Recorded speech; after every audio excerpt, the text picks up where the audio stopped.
Okay, so the nice progression from this is that we actually know that if my sample size is big enough, well, my binomial distribution can be approximated with a normal distribution. Okay, and that's why a lot of that hypergeometric stuff and sampling without replacement is not really relevant, because we're going to be taking our samples from big populations. Okay, and that's the purpose of our sampling. All right, so when the sample size n is large, p hat has an approximately normal distribution.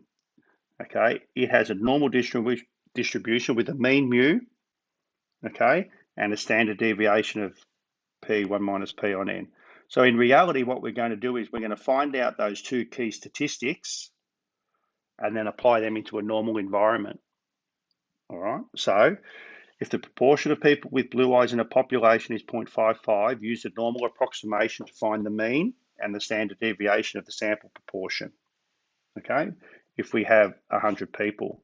So we know the mean is just the population parameter, so 0.55. Standard deviation, the square root of 0.55 times 1 minus that, which is 0.45, over 100, and the square root of that is 0.0497.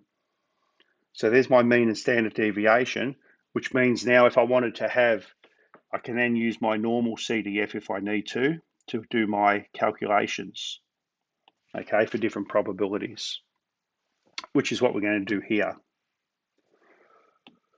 60% people have a driver's license. Using the normal approximation, find the approximate probability that in a random select size of 200, more than 65% of people have a driver's license.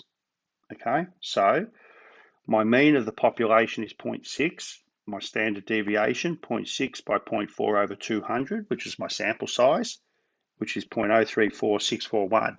Now, we need to work to 4 decimal places, people. So let's make sure my statistics are well past 4 decimal places, all right? Otherwise, we'll get errors. The probability that p hat is greater than 0.65, well, it means that I'm going to use my normal CDF. I want to be between 0.65 and, well, it's infinity, isn't it? Well, the highest I can go in terms of a population is 1, all right? My mean is 0.6, my standard deviation is 0.03, and that'll give me a probability of that occurring of 0.0745. So why is it suitable to use a normal approximation? Because NP is equal to 120, and P times 1 minus P is equal to 80. And ideally, both those values should be above 30. All right, off we go.